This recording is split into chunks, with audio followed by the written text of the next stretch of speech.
सो hi everyone, आज का lecture, आज की क्लास एक प्यारी लाइन के साथ शुरू करते हैं। बहुत बार लाइन बोलता हूं और आज फिर से लाइन बोलूंगा। मुस्कुराए हैं हमेशा, मुस्कुराए हैं हमेशा, छुपाए हैं गम। मुस्कुराए हैं हमेशा, छुपाए हैं गम, तुम्हें तो वक्त बताएगा कौन है हम। ये लाइन आज मैं क्यों बोल रहा हूं?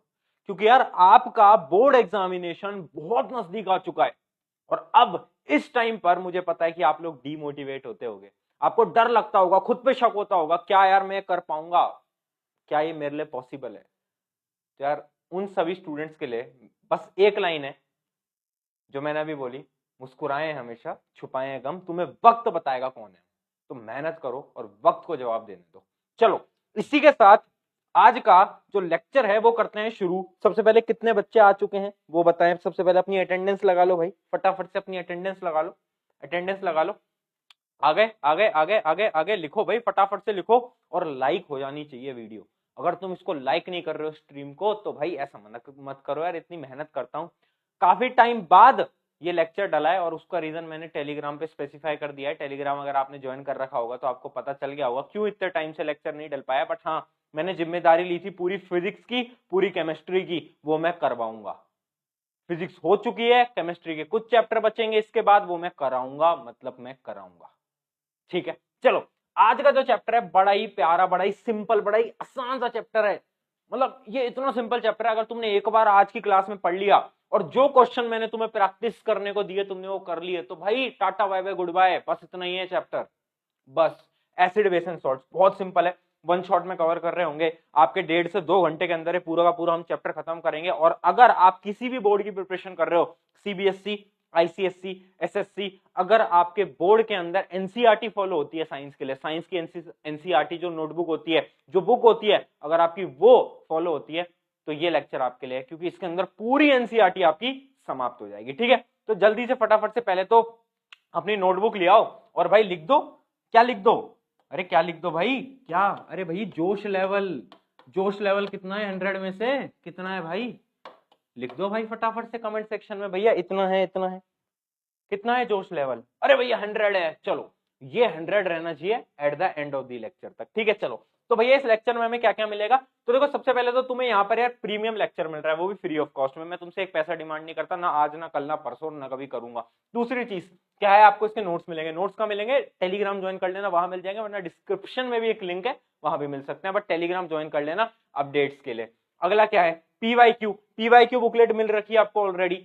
Chapter wise previous year question booklet आपको दे रखी है मैंने, उसकी भी लिंक डिस्क्रिप्शन में। उसके अलावा क्या है? Competency based question, MCQ, assertion reasoning, case based question, उनके लिए भी एक अलग से मैंने बुकलेट बना रखी है, प्रैक्टिस बुकलेट, उसकी लिंक भी डिस्क्रिप्शन में।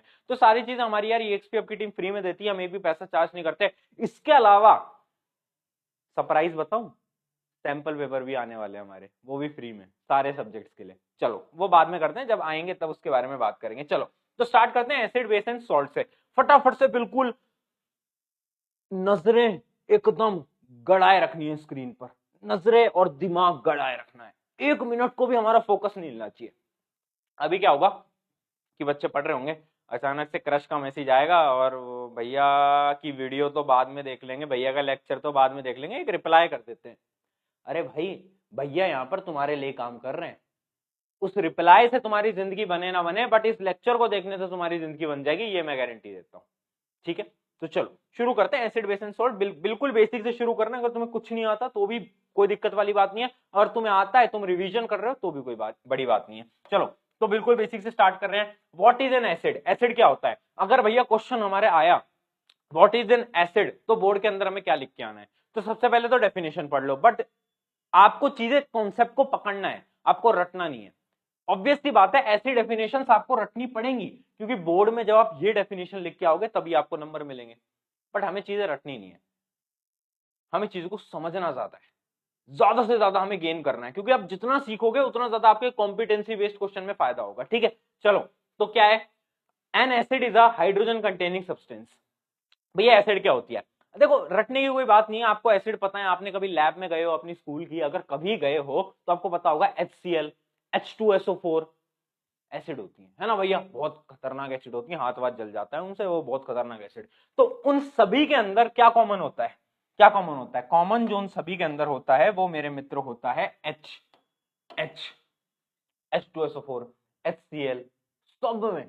तो इसका मतलब क्या, एसिड एक ऐसा सब्सटेंस है जो that is capable of donating a proton, मतलब वो अपना जो हाइड्रोजन है वो निकाल कर किसी और को दे सकता है, उसको हम बोलते हैं एसिड। बहुत बेसिक डेफिनेशन है, वैसे एसिड की बहुत अलग अलग डेफिनेशन होती है, बट जो डेफिनेशन आप बोर्ड में लिख के आ सकते हो वो है ये, an acid is an hydrogen containing substance that is capable of donating proton to another substance.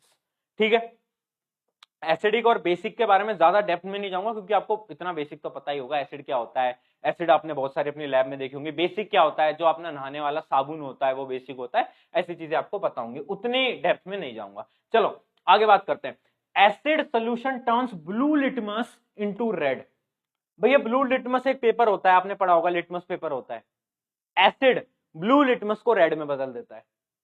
वैसे लिटमस पेपर के बारे में अभी जब आगे चलेंगे, इंडिकेटर्स वगैरह पढ़ेंगे तब बात कर लेंगे भैया, कोई दिक्कत वाली बात नहीं है, बट अभी वैसे बता रहा हूं कि एसिड क्या करता है भाई, ब्लू लिटमस को रेड में बदल देता है। और बेस क्या करता है, बेस रेड लिटमस को ब्लू में बदल देता है। अब एक होशियार सा बच्चा आया और उसने पूछा, भैया एक बात बताओ, आपने कहा कि एसिड जो है वो ब्लू को रेड में बदल देता है, बट अगर मैं रेड लिटमस ही दे दूं तो किस में बदलेगा? तो मैंने कहा भाई किसी में नहीं बदलेगा, अगर तू रेड लिटमस देगा एसिड को तो वो रेड का रेड ही रहेगा, कलर चेंज नहीं करेगा। ठीक है, चलो आगे बढ़ते हैं। एग्जाम्पल क्या है, HCl, HNO3, H2SO4, ऐसे बहुत सारे अपने एग्जाम्पल होते हैं। ये आपको एग्जाम्पल्स आने चाहिए क्योंकि यार एसिड के नाम तो बेसिक से आपको आने चाहिए, ये बहुत बेसिक एसिड्स हैं ये तीनों के तीनों। चलो आगे पढ़ते हैं। आगे क्या है, apart from the strong acid in our stomach human bodies are known. अच्छा ये छोड़ो, ये डेफिनेशन छोड़ो, मैं आपको समझाता हूँ। खेलने जाते हो फुटबॉल खेलते हो, कुछ तो गेम खेलते होगे कभी कभार, तो क्या होता है ना, कभी कभार अपने ना पैर में क्रैम्प्स आ जाते हैं, हाथ में क्रैम्प्स आ जाते हैं, जब बहुत अचानक से पेन होता है ना, बहुत ज्यादा, मेरे बहुत आते थे मैं जब फुटबॉल खेलता था। तो वो क्यों आते हैं, क्योंकि आपकी बॉडी के अंदर लैक्टिक एसिड प्रोड्यूस हो जाती है, और वो जो लैक्टिक एसिड है ना वो बहुत ज्यादा पेन देती है। तो इसका मतलब ह्यूमन बॉडी के अंदर भी एसिड प्रोड्यूस हो सकती है भाई। तो देखो एसिड हर जगह, ह्यूमन बॉडी के अंदर भी प्रोड्यूस हो सकती है, और स्टमक में तो होती है एसिड, वो तो आपको पता ही है, वो तो हम सबको पता है। सेकंड बात करते हैं बेस की। आ जाओ भाई, देखो साथ साथ में नोट करते चलना। मैं आपको देखो एक बात फिर बोल रहा हूं, किसी और के नोट्स फॉलो मत किया करो। जैसे आप मेरे लेक्चर देख रहे हो तो आपको उसी टाइम पर बैठ के नोट्स बनाते रहने साथ साथ में, सबसे बेस्ट स्ट्रेटजी है। अगर आप सोच रहे हो भैया आज सीख लेंगे, कल वापस आएंगे आपकी वीडियो पे और फिर नोट्स बनाएंगे, मूर्खता कर रहा है। क्या कर रहा है, मूर्खता कर रहा है। ऐसी मूर्खता मत कर, साथ साथ में लिखते रहे। चल, what is base? Base are the chemical substance which have a bitter taste, are soapy to touch and turns red litmus to blue। ठीक है, it dissolves in a water to produce hydroxide ion। अगर इतनी बड़ी definition याद नहीं करनी तो simple सी बात ये याद रखना कि बेस वो सब्सटेंस होते हैं जो वाटर में डिसॉल्व होते ही हाइड्रोक्साइड आयन छोड़ते हैं। भैया हाइड्रोक्साइड आयन क्या होते हैं, OH नेगेटिव, ये होता है हाइड्रोक्साइड आयन। ठीक है, ठीक है, हो गया, समझ आ गया।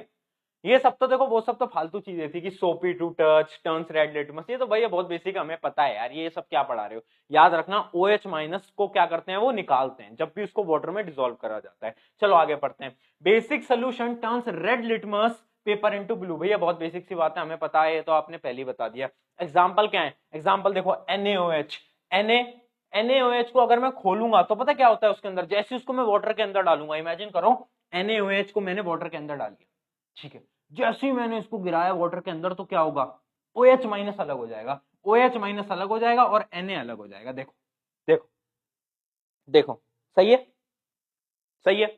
अब बहुत बच्चे पूछेंगे भैया ये ब्रैकेट में AQ क्या लिखा है, तो मैं उन्हें बोलूंगा थप्पड़ पड़ेगा खींच के, पिछले क्लास के अंदर एक्वस सोल्यूशन के बारे में पूरी बात करी थी, तो उस लेक्चर को देख क्या बेटा, उसके बिना काम नहीं चलेगा है ना। तो ऐसी चीजें याद रखा करो, ऐसी चीजें मत भूलना। चलो बहुत बढ़िया, NaOH किस में होता है ये हम समझ गए, बेसिक प्रॉपर्टी क्या होती है, बेसिस क्या होते हैं बेसिकली हम ये समझ गए। आगे बढ़ते हैं, अगला क्या है, व्हाट आर एल्कलीज। देखो एल्कलाइज क्या होती है, एल्कलाइज कुछ नहीं होती, एल्कलाइज भी बेस ही होता है, base that are soluble in water, मतलब एक कुछ ऐसे बेस जो कि पानी के अंदर मिल सकते हैं। तो कुछ चीजें होती हैं जो कि पानी के अंदर मिल सकती हैं, कुछ होती हैं जो कि पानी के अंदर नहीं मिल सकती। वो बेसिस जो कि पानी के अंदर मिल जाते हैं उनको हम क्या कहते हैं, एल्कलाइज बोलते हैं, और जो पानी के अंदर नहीं मिलते वो दूसरे आते हैं। ठीक है, तो एल्कलाइज के एग्जाम्पल क्या होते हैं, सोडियम हाइड्रोक्साइड है ना, NaOH, जो अभी हम पढ़ रहे थे NaOH, ये पानी के अंदर मिल जाता है। दूसरा क्या है, पोटेशियम हाइड्रोक्साइड KOH, और कैल्शियम हाइड्रोक्साइड CaOH2।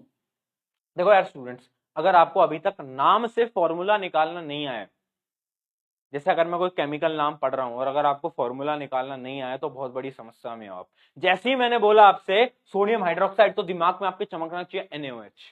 हाँ, दूसरा मैंने बोला क्या, पोटेशियम हाइड्रोक्साइड KOH। जैसे ही मैंने बोला कैल्शियम हाइड्रोक्साइड CaOH2। अगर आपको ये फॉर्मूला नहीं आए हैं अभी तक तो आप बहुत बड़ी दुविधा में हो, और ये फॉर्मूलाज बनाना सीख लो और इन चीजों को याद करना सीख लो। वैसे 9th में हम सीख लेते हैं चीजें, बट जिन्होंने नहीं सीखी प्लीज थोड़ा सा ज्यादा आपको मेहनत करनी पड़ेगी।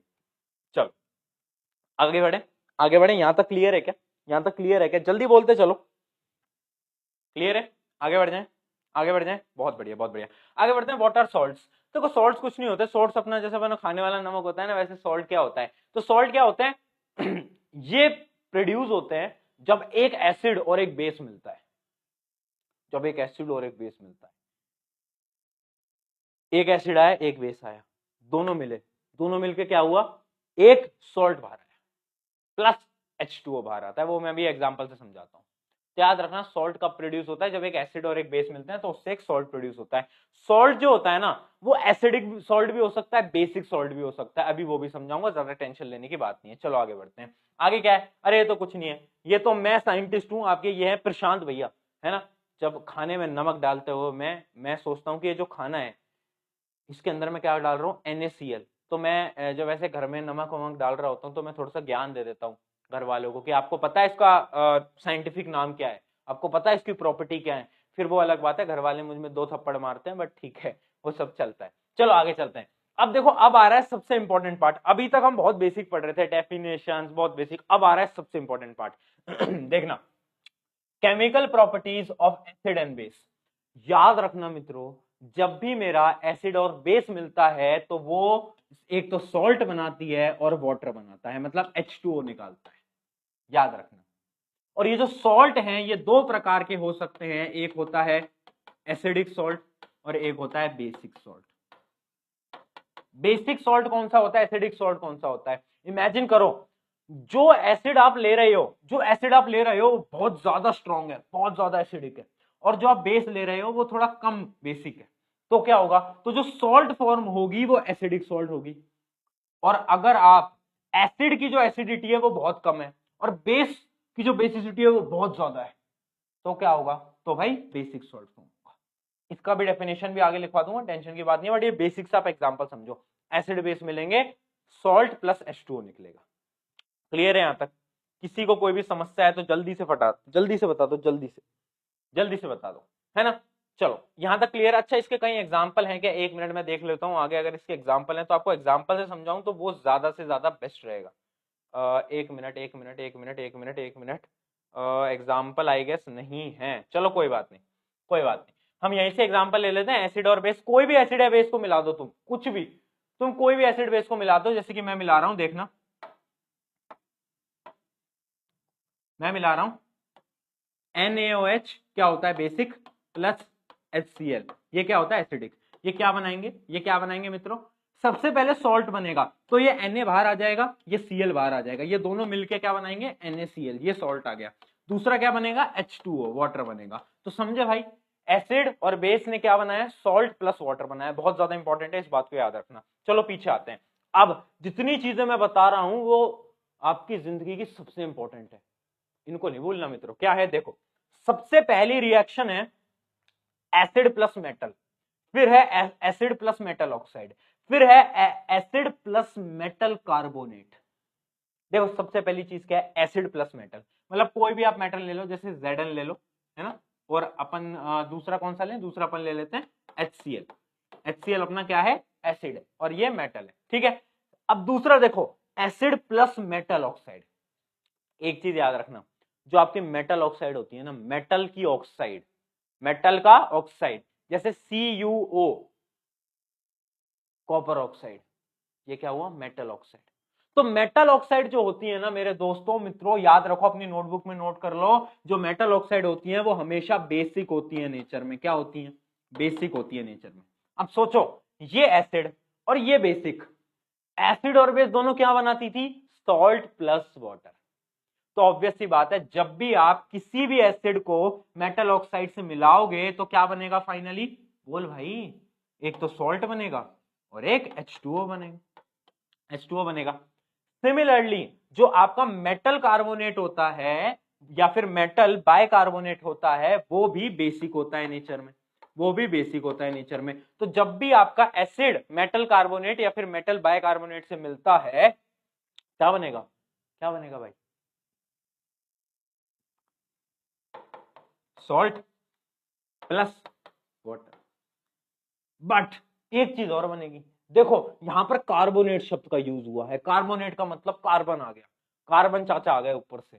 अब कार्बन चाचा आए हैं तो कुछ ना कुछ तो बनाएंगे, ऐसे तो वापस नहीं चले जाएंगे। तो कार्बन चाचा ने बोला देखो मेरा CO2 बना दो, मेरा कार्बन डाइऑक्साइड बना दो। उन्होंने कहा ठीक है भाई CO2 लगा देते हैं, क्या दिक्कत। तो याद रखना, जब भी अपना एसिड मेटल ऑक्साइड से मिलेगा तो क्या बनाएगा, सॉल्ट प्लस H2O। बट जब भी मेरा एसिड मेटल कार्बोनेट से बनाएगा तो क्या बनाएगा, सॉल्ट वाटर CO2, एक CO2 एक्स्ट्रा हो जाता है। चलो इसको एक एग्जांपल से आपको आगे समझाते हैं ताकि आपको और ज्यादा क्लियर हो पाएगा। देखो पहला क्या था, अच्छा इसका एग्जांपल नहीं दिया हमने, एसिड प्लस मेटल, कोई भी एसिड है, जैसे कि हमने यहां पर देखो क्या लिया है, क्या लिया है, यहां पर हमने लिया है Zn और लिया है H2SO4। ये क्या है, एसिड, और ये क्या है, ये क्या है, मेटल ये क्या है, मेटल। तो अब एसिड और मेटल जब भी मिलता है ना तो याद रखना है आपको, एक तो सॉल्ट बनता है, सॉल्ट तो बनेगा ही, एसिड बेस मिलेंगे सॉल्ट तो बनेगा ही, और दूसरी चीज जो मिलती है वो होता है हाइड्रोजन गैस। हाइड्रोजन गैस बाहर निकलती है, हाइड्रोजन गैस बाहर निकलती है, हाइड्रोजन गैस लिबरेट होती है। तो याद रखना सॉल्ट प्लस हाइड्रोजन, इसको फटाफट से नोट करो। और ये दोनों एग्जांपल बहुत इंपॉर्टेंट है। ये पहला एग्जांपल किसका है, एसिड प्लस मेटल, और दूसरा एग्जांपल किसका है, ये देखो ये क्या है, बेस। ध्यान से देखो बेटा, क्या है ये, बेस, और ये क्या है, मेटल। जब बेस और मेटल मिलते हैं तब भी क्या होता है, तब भी सॉल्ट बनता है। और दूसरा क्या बनता है भैया, दूसरा सेम हाइड्रोजन जाता है। समझ गए एग्जांपल से, समझ गए कि भैया जब भी metal acid, salt hydrogen, metal base, salt hydrogen, same. चलो इन दोनों एग्जांपल को नोट करेंगे फटाफट से।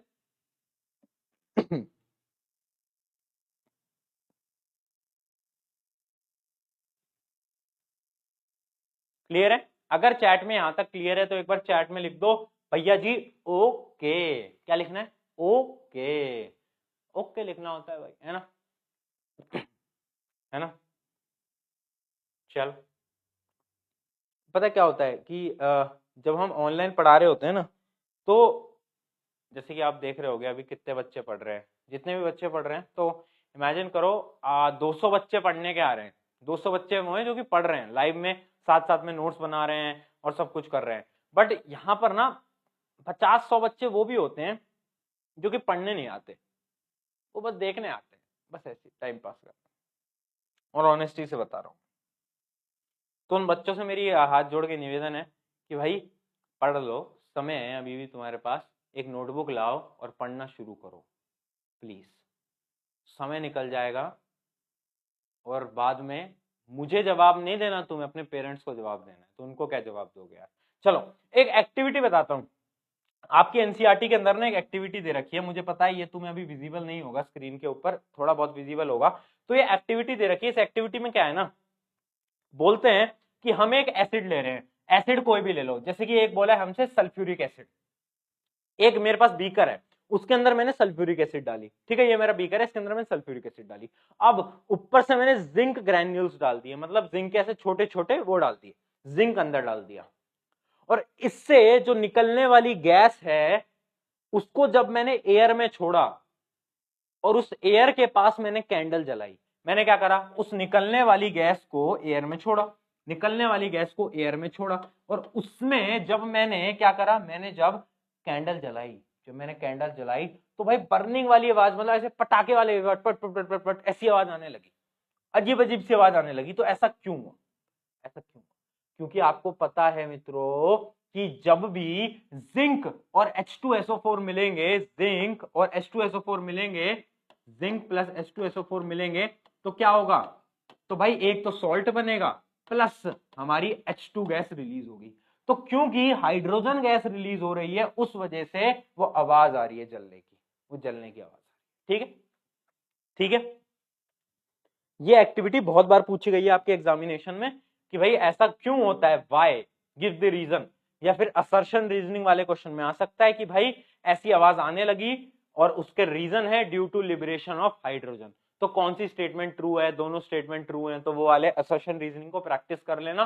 कहां से प्रैक्टिस करना है, हमारी एक बुकलेट है उससे प्रैक्टिस कर लेना। ठीक है, चलो आगे करते हैं। अब देखो अगला क्या था, reaction of metal carbonate and hydrogen carbonate. जैसे कि मैंने आपको बताया था कि यार भैया मेटल कार्बोनेट से हाइड्रोजन कार्बोनेट का क्या रिएक्शन होता है, तो मैंने आपको बताया था कि एसिड के साथ जब भी रिएक्शन होगा सॉल्ट बनेगा, वाटर बनेगा और CO2 निकलेगा, है ना। कार्बन चाचा आए हैं तो कुछ तो लेके जाएंगे, तो भाई क्या लेके गए, CO2 लेके गए। तो एक एग्जाम्पल से देख लो, ये रहा अपना एग्जाम्पल, ये अपना एग्जाम्पल है, ये क्या है, ये अपना है क्या भाई, ये अपना है क्या, मेटल कार्बोनेट, और ये क्या है, एसिड, ये क्या है, एसिड। तो ये एग्जांपल को नोट कर लो। और नीचे वाला एग्जांपल क्या है, नीचे वाला एग्जांपल भी वही है, सेम ही है, बस शायद इक्वेशन को बैलेंस करा है या क्या करा है, क्योंकि एग्जांपल तो सेम ही दिख रहा है मेरे को, कोई चेंज नहीं है उसमें। अच्छा, नीचे वाली इक्वेशन कॉमन थी, ऊपर वाली को शायद बैलेंस कर दिया गया है। ठीक है, तो इसको काट दो, ऊपर वाली ही डायरेक्टली लिख दो। अच्छा सॉरी सॉरी सॉरी, नहीं नहीं नहीं, सेम नहीं है, सेम नहीं है, माय मिस्टेक माय मिस्टेक। ये है, देखो ये क्या है, ये देखो Na2CO3, ये क्या है, मेटल कार्बोनेट, और नीचे वाला जो है NaHCO3 है वो है मेटल हाइड्रोजन कार्बोनेट। तो दोनों के रिएक्शन हमें दे रखे हैं, बाकी कुछ भी नहीं है। वैसे ये जो दो चीजें है ना हमारी Na2CO3 और अपने NaHCO3, इसके बारे में भी हम डिटेल में आगे पढ़ेंगे क्योंकि ये दोनों बहुत इंपॉर्टेंट है। सोडियम बाइकार्बोनेट, ये दोनों बहुत इंपॉर्टेंट है, आगे आगे हम पढ़ेंगे जब हम वॉशिंग सोडा के बारे में बात करेंगे। चलो आगे बढ़े, क्लियर है। क्या बनाएगा, acid plus metal carbonate, salt, water, carbon dioxide. आगे बढ़ते हैं, अगला देखो, अगला भी मैं आपको बता चुका हूं, जब भी मेटल ऑक्साइड और एसिड मिलेंगे, जब भी मिलेंगे तो क्या बनाएंगे, सॉल्ट और वाटर बनाएंगे। मैंने आपको बताया ये बेसिक होता है नेचर में, ये एसिडिक है, तो क्या बनाएंगे, सॉल्ट प्लस वाटर। एग्जाम्पल देख लो, CuO plus HCl equals to CuCl2 plus H2O। बहुत सिंपल एग्जाम्पल है। अब इनके क्वेश्चन आते कैसे हैं, इनके क्वेश्चन बहुत बार आ सकते हैं, आपके 1 मार्क्स में भी आ सकते हैं, 2 मार्क्स में भी आ सकते हैं, क्योंकि डायरेक्टली स्टेटमेंट में गिवन होगा कि एक चीज बता, या तो डायरेक्टली ऐसे आ जाएगा कि भाई जब भी हमारा मेटल ऑक्साइड मिलता है एसिड से तो क्या रिएक्शन होती है, या फिर 1 मार्क क्वेश्चन में आपको कोई रिएक्शन गिवन होगी, जैसे कि आपको ये रिएक्शन का ये पार्ट गिवन होगा, ये पार्ट गिवन होगा, तो आपको बताना है कि आगे क्या बनेगा, प्रोडक्ट में क्या बनेगा, तो आपको ये दो चीजें लिखनी होंगी। तो ऐसे क्वेश्चन भी आ सकते हैं। ठीक है, ठीक है, बट ज्यादा चांसेस है ये चैप्टर के जो क्वेश्चन है ना वो आपके थोड़े मतलब केस बेस्ड टाइप क्वेश्चन में आएंगे, असर्शन रीजनिंग में ज्यादा आएंगे, इन 1 मार्क 2 मार्क पे आने की चांसेस बहुत कम है। चलो, बहुत सारे बच्चे बोल रहे हैं भैया वो कार्बन एंड कंपाउंड समझ नहीं आ रहा, उसको पढ़ा दो, उसको भी पढ़ाएंगे, सब्र रखो, तुम्हारा सिलेबस खत्म करवा के मानेंगे, तुम्हें साइंस में फुल मार्क्स दिला के मानेंगे, ये तो हमने दृढ़ निश्चय कर लिया है। आगे देखते हैं। अब देखो अगली रिएक्शन देखो, reaction of non metallic oxide. जब तक हम क्या पढ़ रहे थे, मेटेलिक ऑक्साइड, बट अब आ गया non metallic oxide with basis, with basis. एक चीज याद रखना मेरी बात मित्रों, नॉन मेटेलिक ऑक्साइड जो होता है वो एसिडिक होता है नेचर में, एसिडिक। तब खुद देखो, ये एसिडिक, ये बेसिक, तो क्या बनाएगा, ऑब्वियस सी बात है सॉल्ट प्लस वाटर बनाएगा। हाँ है ना, हाँ है ना, हाँ है ना, हाँ भैया बात तो आप बिल्कुल सही कर रहे हो, हाँ तो बात तो सही कर रहा हूं। एक एग्जांपल से देख ले मित्र, एग्जांपल क्या है, एग्जांपल है CuOH2। ये क्या है, ये क्या है मेरे मित्र, ये है बेस, ये है बेस, और ये क्या है भाई, ये क्या है, ये तो आपको दिख ही रहा है, नॉन मेटेलिक ऑक्साइड। बस इन दोनों को जब मैं मिलाता हूं तो क्या बन जाता है, CaCO3 calcium carbonate plus H2O। बहुत सिंपल, बहुत सिंपल, बहुत सिंपल। अच्छा, अगर ये रिएक्शन दी हो और पहले चैप्टर का सवाल आ जाए, हमने पहले चैप्टर पढ़ा था ना केमिकल रिएक्शन इक्वेशन वाला, कि ये रिएक्शन कौन सी है, तो तुम क्या जवाब दोगे, ये रिएक्शन कौन सी है, मेरे को कमेंट सेक्शन में बताना कि भाई ये वाली रिएक्शन कौन सी है, कॉम्बिनेशन, डिस्प्लेसमेंट, डबल डिस्प्लेसमेंट, कौन सी रिएक्शन आपको दिख रही है होते हुए, तो ये आप मेरे को कमेंट सेक्शन में बताएंगे। ठीक है, ये आपका होमवर्क नंबर 1 है। आज आपको 3 या 4 होमवर्क मिलेंगे, तो ये है H1, ये होमवर्क नंबर 1। तो सबसे पहले तो इसका आंसर आपको कमेंट में देना है। लेक्चर खत्म होते ही आगे बढ़ रहे हैं, होपफुली नोट कर ली होंगी ये सारी चीजें। आगे बढ़ते हैं, चलें आगे।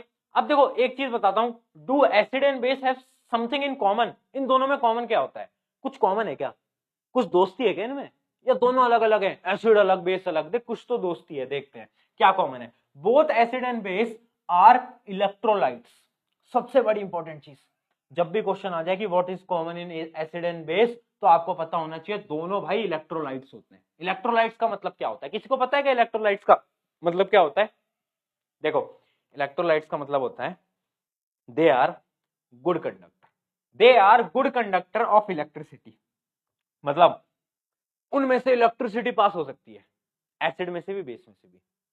और ये चैप्टर मैंने जब करंट इलेक्ट्रिसिटी पढ़ाया था तो मैंने उसमें बोला था कि प्योर वाटर जो होता है ना, प्योर वाटर जो आपका एक्वागार्ड से निकलता है, वो इलेक्ट्रिसिटी कंडक्ट नहीं करता, बट आपका जो नल वाला पानी होता है ना, उसमें इम्प्योरिटीज होती है, वो इलेक्ट्रिसिटी कंडक्ट करता है। पता है क्यों? क्योंकि जो आपका नल वाला पानी होता है ना, वो थोड़ा एसिडिक या बेसिक होता है नेचर में, बट आपका जो आरओ वाला पानी आता है वो बिल्कुल न्यूट्रल होता है, तो वो कभी भी इलेक्ट्रिसिटी कंडक्ट नहीं करेगा। बट आपका वो वाला पानी जो कि एसिडिक है नेचर में, ये पहले चैप्टर में मैंने बताया था इलेक्ट्रिसिटी में, आप सभी से सवाल पूछा था, तो उसका आंसर आपको यहां पर जाकर मिल चुका है, ठीक है, क्योंकि वो एसिडिक होता है नेचर में, इस वजह से। चलो आगे बढ़ते हैं। आगे क्या है? एसिड्स रिलीज हाइड्रोजन, ये सब तो आपको पता है कि भाई एसिड H+ निकालती है और बेसिस OH- निकालते हैं, ये बहुत बेसिक सी चीज है और इसके बारे में मैं ज्यादा बात भी नहीं करूंगा। What happens to an acid और the base in the water solution? Acid और बेस को अगर मैं पानी में डालूं तो क्या होगा? एसिड के H+ साइन बाहर आ जाएंगे और बेस के OH- आ जाएंगे, तो इसके बारे में एक्सप्लेन करने की मेरे को कोई जरूरत नहीं है। चलो आगे बात करते हैं। अच्छा बात करते हैं स्ट्रॉन्ग एसिड और वीक एसिड की, बात करते हैं स्ट्रॉन्ग एसिड और वीक एसिड की, ठीक है, स्ट्रॉन्ग एसिड और वीक एसिड की। अच्छा ये बताओ, लाइन ही टेढ़ी हो गई, चलो कोई नहीं। अच्छा एक होता है स्ट्रॉन्ग एसिड और एक होता है वीक एसिड, दोनों में डिफरेंस क्या होता है भैया? मतलब क्या है ये सब स्ट्रॉन्ग और वीक, क्या मतलब है इनका? देख मेरे मित्र ध्यान से देखियो, स्ट्रॉन्ग एसिड वो होते हैं जो कि आपके हाथ जला सकते हैं, और वीक एसिड वो होते हैं जो कि बहुत वीक होते हैं, जो आपकी लेबोरेटरी में रखे जाते हैं ना, वो वीक एसिड होते हैं। भैया ये तो बहुत वाहियात सी डेफिनेशन हो गई, कुछ अच्छी सी डेफिनेशन बताओ।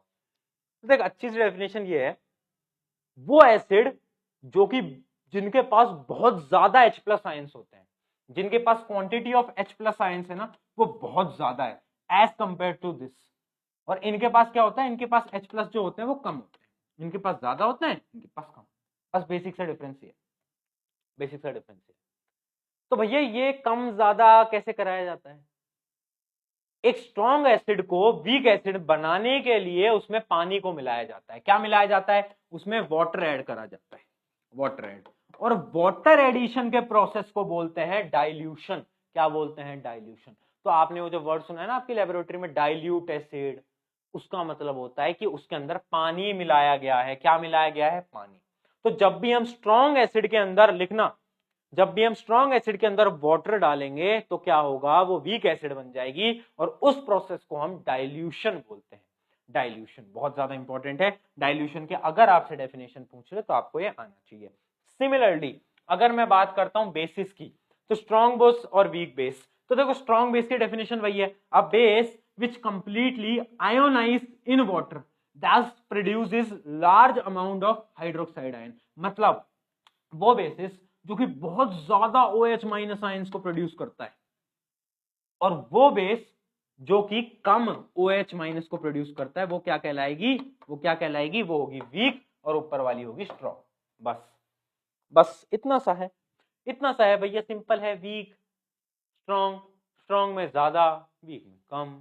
अरे भैया यार ये तो भैया मजा नहीं आ रहा, बहुत सिंपल सिंपल सी चीजें चल रही हैं। चलो थोड़ा सा मजा दिलाते हैं, बात करते हैं पीएच की, बात करते हैं स्ट्रेंथ की। स्ट्रेंथ से पहले मैं आपको पढ़ाना चाहता हूं पीएच स्केल। पीएच स्केल क्या होता है? PH scale is a indicator. देखो क्या होता है ना, ये आपकी एसिड या फिर बेस के बारे में इंडिकेशन देता है, ठीक है। तो इसका मीटर रीडिंग स्टार्ट होती है 1 2 3 4 5 6 7 8 9 10 14 तक होती है। थोड़ा सा छोटा पड़ गया, थोड़ा सा, अरे पूरा ही उड़ गया, कोई दिक्कत नहीं है। चलो अब बड़ा बना देंगे। ठीक है, तो मतलब समझ गए ना 14। तो ऐसे 14 तक इसकी रीडिंग होती है पीएच की। ये क्या है, ये है हमारा पीएच स्केल, इस बात को आपको याद रखना है। अब देखो पीएच स्केल क्या इंडिकेट करता है, पीएच स्केल का 7 नंबर इंडिकेट करता है कि भाई न्यूट्रल है, न्यूट्रल है, ना ही क्या है बेस है, ना ही क्या है, ना ही बेस है, ना ही एसिडिक है। अगर 7 से ज्यादा दिखा रहा है पीएच नंबर, अगर पीएच टेबल आपकी 7 से ज्यादा दिखा रही है तो समझ जाना वो कंपाउंड जो है वो बेसिक है, वो कंपाउंड बेसिक। और अगर 7 से कम दिखा रहा है तो समझ जाना वो कंपाउंड क्या है, वो कंपाउंड है एसिडिक। ये दो चीजें आपको याद रखनी है। अगर आपका क्वेश्चन आता है पीएच के ऊपर कि भाई 7 नंबर पे न्यूट्रल है, 7 से ज्यादा पे बेसिक है, 7 से कम पे एसिडिक है। अब यहां पर जो क्वेश्चन पूछा जा चुका है सीबीएसई के अंदर वो मैं आपको दिखाता हूं। क्वेश्चन ये था कि एक दो एलिमेंट है, एक एलिमेंट है ए, इसको थोड़ा छोटा कर लेता हूं। देखो एक एलिमेंट है ए और एक एलिमेंट है बी, दो एलिमेंट है, ठीक है, एक एलिमेंट है ए और एक एलिमेंट है बी। तो आपको ये गिवन है कि according to the pH scale number, according to the pH scale number, pH का जो स्केल नंबर है वो ज्यादा है पीबी के स्केल नंबर से, ठीक है, ये आपको गिवन है। अब ये बताओ कौन सा ज्यादा एसिडिक इन नेचर है, कौन सा ज्यादा एसिडिक इन नेचर है, ए ज्यादा है या फिर बी ज्यादा है। आपको गिवन है कि pH number of A is greater than the pH number of B, तो आपको ये बताना है in comparison of these two कौन सा ज्यादा एसिडिक है। आंसर लिखें चैट बॉक्स में फटाफट, जल्दी लिखना शुरू करें, देखते हैं भाई किसमें कितना है दम, है ना।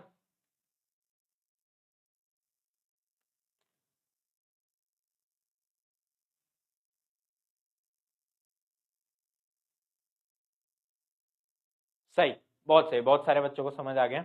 देखो इसमें क्या गिवन है कि भाई पीए ग्रेटर देन पीबी, इसका क्या मतलब है, पीएच स्केल पे पीबी, पीए का नंबर पीबी से ज्यादा है।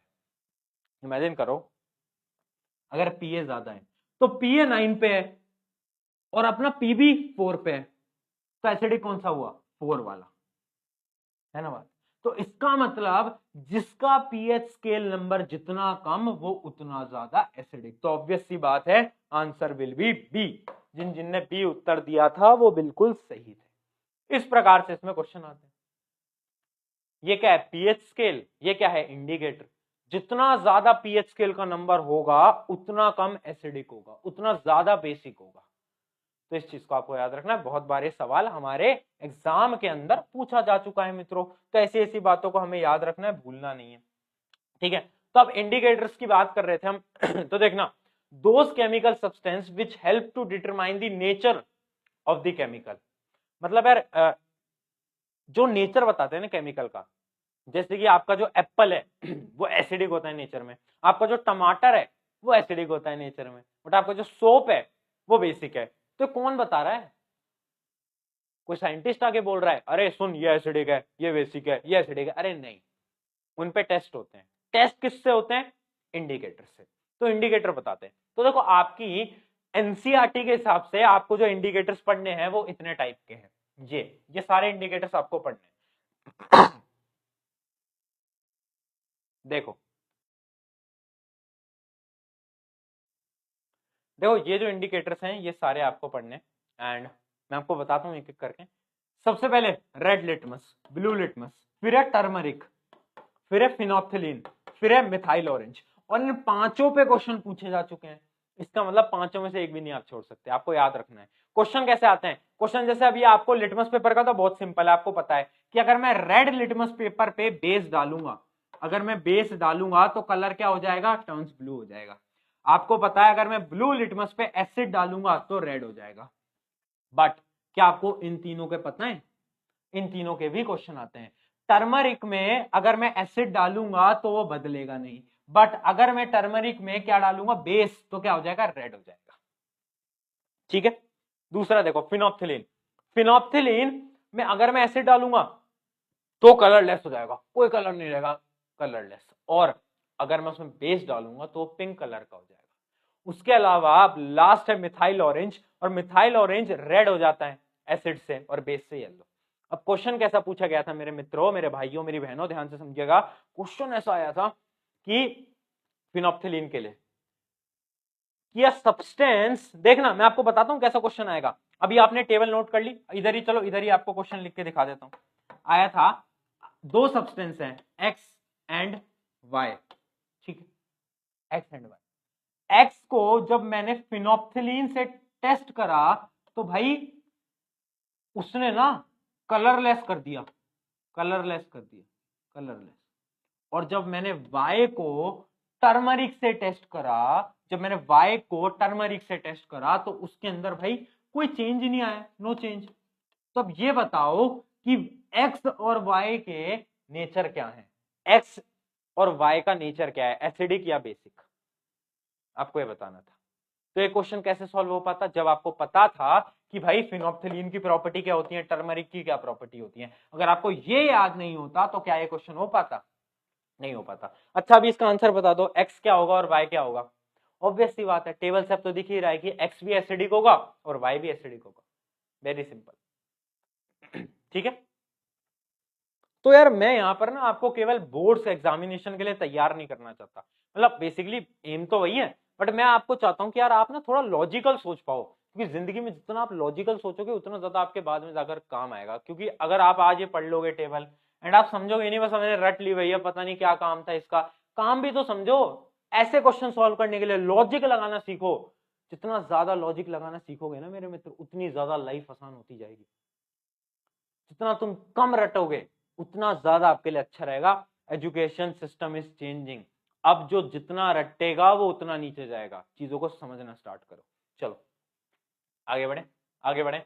चलो अब एक और इंडिकेटर है जिसको हम बोलते हैं ओल फैक्ट्री इंडिकेटर, ये भी आपके एनसीईआरटी के अंदर है। अब देखो ओल फैक्ट्री, इसको याद करने का एक तरीका बताता हूं। ओल फैक्ट्री, फैक्ट्री क्या होती है, फैक्ट्री से धुआं आती है, फैक्ट्री से धुआं आती है तो हमें पता है। तो जो धुआं होती है उसको स्मेल कर पाते हो ना, धुआं से आपकी जो स्मेल पावर होती है वो खराब सी हो जाती है, आपको गंदी गंदी स्मेल आने लगती है। तो याद रखना जब भी नाम आ जाए ओल फैक्ट्री इंडिकेटर तो that will be related to smell, that will be related to smell, या फिर हम अगर उसको साइंटिफिक भाषा में बोलें तो ओडोर। क्या होता है ओडोर, क्या होता है ओडोर, ठीक है।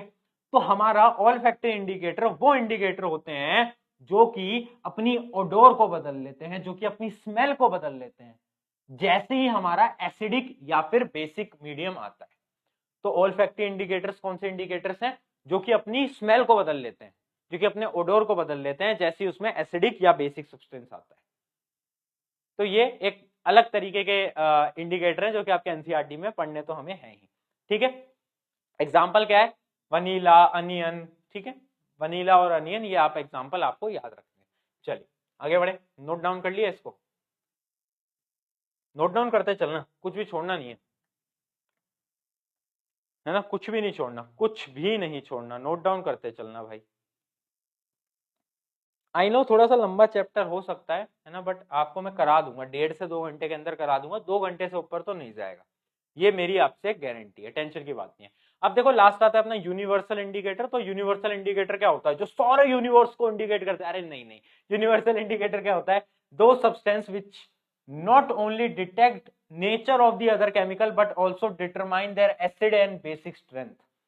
यूनिवर्सल इंडिकेटर वो नहीं होता, बच्चों को लगता है, मैंने बहुत स्टूडेंट से बात करी है, मैंने उससे पूछा कि व्हाट इज यूनिवर्सल इंडिकेटर, भैया जो कि सारे सब्सटेंस को बता दे कि एसिडिक है बेसिक है। अरे मूर्ख नहीं, यूनिवर्सल इंडिकेटर केवल एसिडिक या बेसिक नेचर नहीं बताता, वो आपको बताता है कि कितना एसिडिक है और कितना बेसिक है, मतलब स्ट्रेंथ भी बताता है। इस वजह से उसको हम बोलते हैं यूनिवर्सल इंडिकेटर। और उसका बेस्ट एग्जांपल है पीएच पेपर, जिसके बारे में हम बात ऑलरेडी कर चुके हैं 1 से लेकर 14 तक, और उस पर हम न्यूमेरिकल जो क्वेश्चन आया हुआ है वो भी हम कर चुके हैं, ठीक है। तो यूनिवर्सल इंडिकेटर क्या होता है, जो कि बेसिक और एसिडिक स्ट्रेंथ भी बताता है। ये बात याद रखना, ज्यादा लोगों को बतानी नहीं होती है, क्योंकि बोर्ड में बच्चे डेफिनेशन उल्टी फुल्टी लिख के आते हैं और उनके नंबर कट जाते हैं। बट तुम पढ़ रहे हो तो ये वाली डेफिनेशन लिखना, नंबर पूरे आएंगे, ठीक है। चलो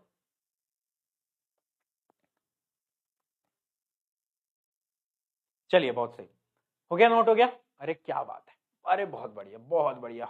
अच्छा जी, अच्छा जी, इतना टाइम हो गया तो एक बार पूछ ही ले, पूछ लें, चलो बता दो यार, बता दो यार, जोश मीटर कैसा है, जोश मीटर क्या चल रहा है भाई, जोश मीटर कैसा चल रहा है, खत्म हो गया क्या, tata bye bye goodbye हो गए क्या, बस इतना ही दम था क्या? अगर इतना ही दम था तो रोज रात को क्यों सपने देखता है 10th के अंदर 98 लाने का? अगर इतना ही दम था तो ड्रीम क्यों देखी? अगर इतना ही दम था तो मेहनत करना बंद कर दे, बंद कर दे, क्योंकि मेहनत तो करनी पड़ेगी अगर तुझे वो सपना पूरा करना है तो। केवल सपने देखने से कुछ नहीं होता, सपने को जीना पड़ता है, और जीने के लिए पढ़ाई करनी पड़ेगी। चलिए, तो जोश मीटर में अपनी वैल्यू लिख दो फटाफट से एंड हम आगे बढ़ते हैं। चलो, तो ये मैंने आपको समझा दिया कि importance of pH in everyday life. PH क्या होता है ना, वो सारे उसका बता देता है। जैसे कि मैं आपको एग्जांपल से समझाऊं तो एक जैसे हमारा जो स्टोमक का जो एसिड होता है, जो हमारे अंदर पेट के अंदर जो एसिड होता है, उसकी पीएच पता है कितनी होती है? उसकी पीएच होती है 1। इसका मतलब बहुत ज्यादा एसिडिक, हद से ज्यादा एसिडिक, बहुत ज्यादा एसिडिक। और जो हमारा वाटर होता है ना, वो most of the times neutral होता है। ठीक है, जो हमारा और कुछ भी मान लो सोप होता है, वो हमारा क्या होता है? बेसिक होता है। ठीक है, तो ये हमारे कुछ एग्जांपल्स हैं कि भाई अलग अलग जो डेली लाइफ के जो एग्जांपल्स हैं वो एसिडिक होते हैं, बेसिक होते हैं, वो हमने यहाँ पर टेबल में आपके लिए लगा दिए हैं सबके। ठीक है, तो वैसे इसका कोई काम नहीं है, बट आपको बस दिखा रहा हूँ कि डेली लाइफ के एग्जांपल कौन कौन से एसिडिक होते हैं, कौन कौन से बेसिक होते हैं। टमाटो, सोडा, लेमन, कॉफी, ये सारी चीजें जो है ना आपकी, ये एसिडिक कैटेगरी में आती हैं। इस बात को आपको याद रखना है। चलो आगे बढ़ते हैं। अब एक इंटरेस्टिंग फैक्ट के बारे में बताता हूँ। एक फैक्ट ऐसा है कि यार आपको जो आपका रेन वाटर होता है ना, बहुत सारे बच्चे पूछते हैं यार रेन वाटर एसिडिक होता है बेसिक होता है? तो याद रखना, रेन वाटर जो होता है वो 99% चांसेस है कि वो एसिडिक होता है। क्यों? क्योंकि आपके एटमॉस्फेयर के अंदर बहुत सारी चीजें होती हैं, जैसे सल्फर, नाइट्रोक्साइड, तो वो मिल जाती है और उसकी प्रॉपर्टीज को एसिडिक बनाता है। ऊपर से जो बारिश हो रही होती है ना, वो तो न्यूट्रल ही होती है, बट नीचे आते आते वो एसिडिक हो जाती है। तो इस बात को आपको याद रखना है कि जो अपनी रेन वाटर होती है वो भी एसिडिक होती है, हल्की फुल्की, है ना। और आपने पढ़ा होगा आगरा के अंदर वो होता है एसिडिक रेन, जिसकी वजह से ताज महल जो है उसमें बहुत सारी दिक्कतें आती हैं। तो ये सब चीजें तो आपको पता होंगी, बेसिक नॉलेज। चलो एक प्रोसेस पढ़ते हैं न्यूट्रलाइजेशन का। न्यूट्रलाइजेशन, अरे बेवकूफ, अभी तो बताया था। न्यूट्रलाइजेशन क्या होता है? अरे कुछ नहीं होता न्यूट्रलाइजेशन। एसिड प्लस बेस जब मिलते हैं तो सॉल्ट और वाटर बताते हैं, सॉल्ट बनाता है, वाटर बनाता है, उसी प्रोसेस को न्यूट्रलाइजेशन कहते हैं। मैंने आपको बता चुका हूं कि सॉल्ट दो प्रकार के होते हैं, एक होता है एसिडिक, एक होता है बेसिक। एक होता है एसिडिक, एक होता है बेसिक, बता रखा है मैंने। और वो कैसे पता चलता है? जब भी स्ट्रॉन्ग एसिड है और स्ट्रॉन्ग बेस है तो भाई न्यूट्रल बनेगा, न्यूट्रल सॉल्ट बनेगा। बट जब मेरा स्ट्रॉन्ग एसिड है और वीक बेस है तो क्या बनेगा? Acidic salt, acidic salt. और जब मेरा वीक एसिड है और स्ट्रॉन्ग बेस है तो क्या बनेगा? Basic salt. Very important, very important, very important. इसका तो आपको थोड़ा आइडिया लग ही गया होगा। अगर एक पावरफुल व्यक्ति है, जो आपका कोई दोस्त है जो बॉडी बिल्डर, बॉडी बॉडी बना रखी है, और उस बॉडी बिल्डर को एक सामने छोटे से प्यारे नन्हे मुन्ने बच्चे के सामने खड़ा कर दो, तो जीतेगा कौन? अरे ऑब्वियस सी बात है, स्ट्रॉन्गर वन जीतेगा। तो जीतेगा कौन? सॉल्ट किसका बनेगा? एसिडिक वाले का बनेगा। और अगर ये जो छोटा बच्चा था ये बड़ा हो गया और ये इससे भी ज्यादा तगड़ा बन गया, तो अब कौन जीतेगा? अब भाई बेसिक जीतेगा, अब वो छोटा बच्चा जीतेगा। तो ऑब्वियस सी बात है, दिस इज वेरी सिंपल, है ना। होपफुली इसमें किसी को कोई भी समस्या नहीं होगी। ठीक है, ये तो एक मीम है, इस मीम को रहने देते हैं। इस मीम का आपके अभी कोई काम नहीं है, आगे बढ़ते हैं। चलो, वैसे आजकल ना बहुत इंस्टाग्राम पे आजकल बहुत मीम दिखते हैं साइंस वाले, तो मैं भी देख के मेरे को भी अच्छा लगता है कि यार बच्चे चलो साइंस के मीम भी आजकल पसंद कर रहे हैं। वरना आजकल तो वो टिकटॉक विकटॉक के स्टार्स ही बस नाच, इंस्टाग्राम पे पहले जब आया था ना इंस्टाग्राम रील ऑप्शन, तो सारे के सारे बस वही नाच गाना चलता रहता था। बट हाँ, अब देखा तो मेरे को भी लगा कि अच्छी चीज है कि साइंस वाले मीम चल रहे हैं और लोगों को क्यूरियोसिटी है जानने के लिए, वो एक बहुत अच्छी चीज है। चलो अब देखो बात करते हैं पीएच ऑफ सॉल्ट। अब पीएच ऑफ सॉल्ट कुछ भी नहीं है, एक चीज याद रखना, अगर मेरी सॉल्ट एसिडिक है तो ऑब्वियस सी बात है उसका पीएच क्या होगा? उसका पीएच 7 से कम होगा। देखो अगर मेरी एसिडिक सॉल्ट है, एसिडिक सॉल्ट है, तो उसका पीएच क्या होगा? 7 से क्या होगा? कम होगा। तो 7 से क्या होगा? लेस देन होगा। 7 से क्या होगा? लेस देन होगा। अगर मेरी बेसिक है, बेसिक सॉल्ट है, तो उसका क्या होगा? पीएच ग्रेटर देन 7 होगा। और अगर मेरी बिल्कुल न्यूट्रलाइज्ड रिएक्शन हुई है, अगर मेरा जो सॉल्ट बना है वो न्यूट्रलाइज्ड है, ना एसिड है ना बेसिक है, न्यूट्रल है, तो क्या होगा? तो भाई 7 होगा पीएच। तो ये चीज यहाँ पर लिखी हुई है, आपको चीज समझ आई गई होगी, तो ज्यादा इसको नोट करने की समस्या है नहीं। ठीक है, ठीक है, आगे बढ़े, चलो आगे बढ़ जाते हैं। अगला क्या है, अगला है सम इंपॉर्टेंट सॉल्ट्स।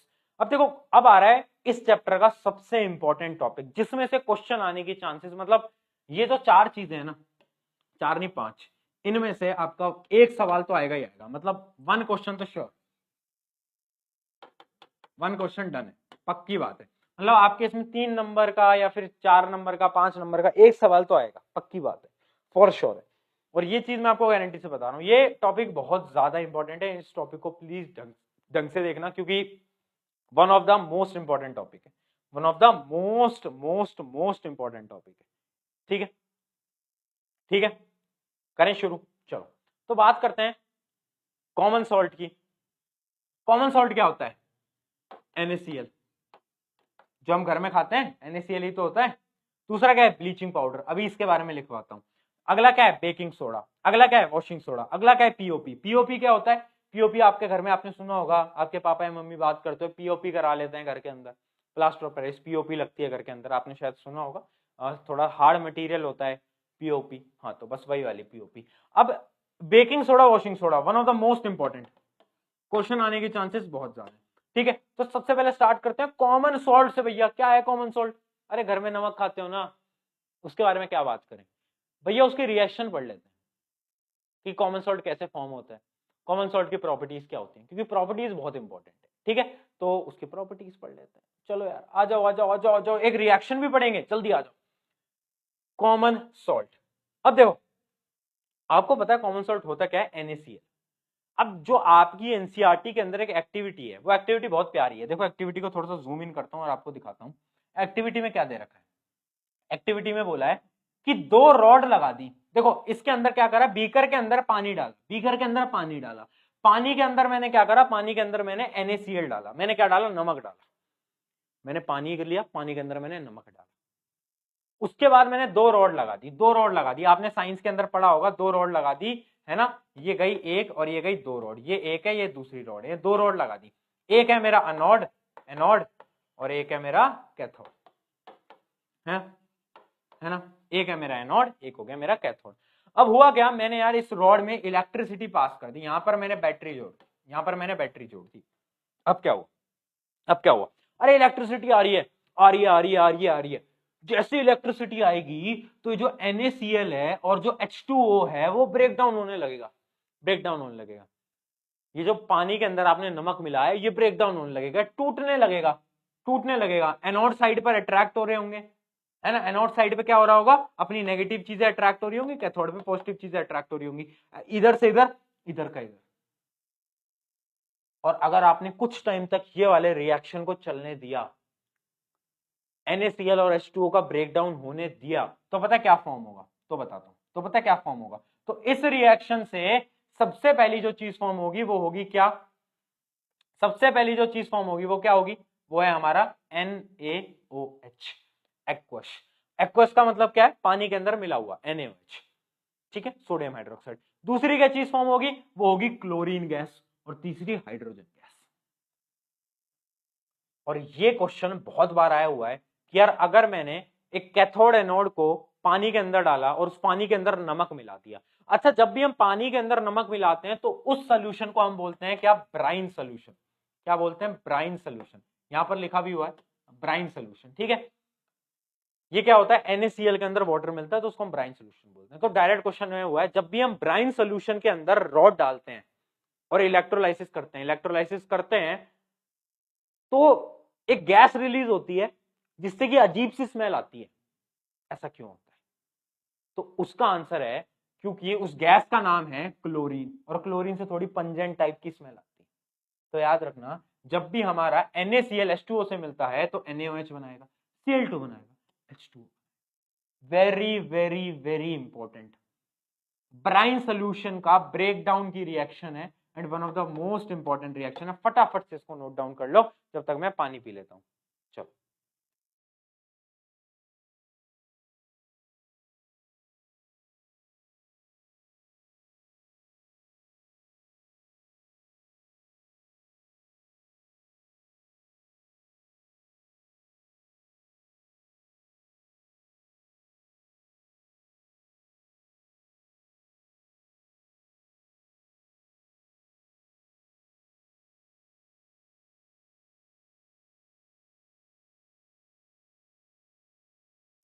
चलो आई गेस की कर लिया होगा नोट, आगे बढ़ा जाए।